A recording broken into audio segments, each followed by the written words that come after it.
गण गणपते नमः। दोस्तों, आज हम सकट चतुर्थी व्रत के बारे में जानेंगे। सकट चतुर्थी व्रत कब है, इसकी व्रत कथा क्या है, इसका महात्म्य क्या है और इसकी व्रत विधि क्या है। आइए वीडियो को प्रारंभ करते हैं। सकट चौथ, जिसे तिलकुट चौथ या सकष्टी चतुर्थी के नाम से भी जाना जाता है, हिंदू धर्म में अत्यंत महत्वपूर्ण व्रत है।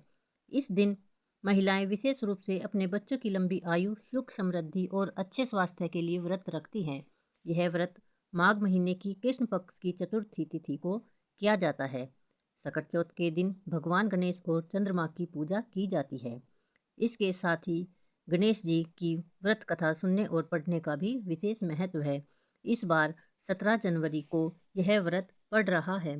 दोस्तों, प्रातःकाल स्नान करके स्वच्छ वस्त्र पहने व्रत का संकल्प करें। दिन भर निराहार रहें।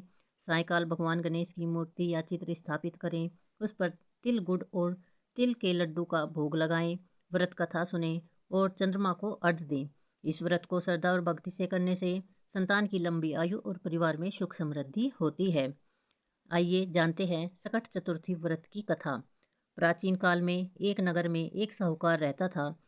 उसके घर में बहुत धन संपत्ति थी, लेकिन उसे कोई संतान नहीं थी। साहूकार और उसकी पत्नी ने संतान प्राप्ति के लिए कई व्रत और तप किए। उनकी भक्ति और तप से प्रसन्न होकर एक दिन भगवान गणेश ने उन्हें आशीर्वाद दिया और कहा कि तुम्हारे घर में पुत्र का जन्म होगा, परंतु वह बालक 12 वर्ष की आयु तक जीवित रहेगा। भगवान गणेश की कृपा से साहूकार के घर में एक सुंदर बालक का जन्म हुआ। बालक बड़ा ही तेजस्वी और गुणवान था। जब वह 12 वर्ष का हुआ तो उसकी शादी तय कर दी गई। शादी के बाद बालक अपनी पत्नी के साथ ससुराल गया। ससुराल से लौटते समय रास्ते में एक जंगल पड़ा।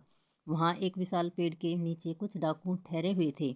डाकू चोरी के बाद अपनी लूट का बंटवारा कर रहे थे। उन्होंने एक गणेश जी की मूर्ति भी चोरी कर रखी थी। जब उन्होंने उस बालक को देखा तो सोचा कि यह लड़का इस मूर्ति की पूजा कर सकता है। उन्होंने उस बालक को बुलाकर गणेश मूर्ति दी और उसकी पूजा करवाई। बालक ने डाकुओं की बात मानकर भगवान गणेश जी की पूजा विधि विधान से कर दी। पूजा समाप्त होते ही अचानक वहाँ चमत्कार हुआ।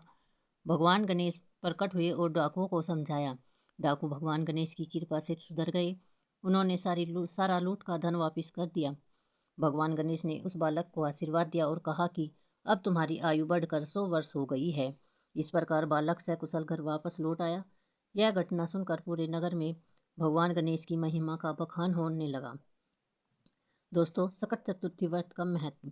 इस कथा को सुनने के बाद व्रत करने वाली महिलाएं भगवान गणेश से अपने परिवार की सुख समृद्धि और संतान की लंबी आयु की कामना करती है।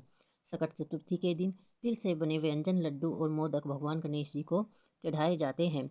बोलो गणपति महाराज की जय।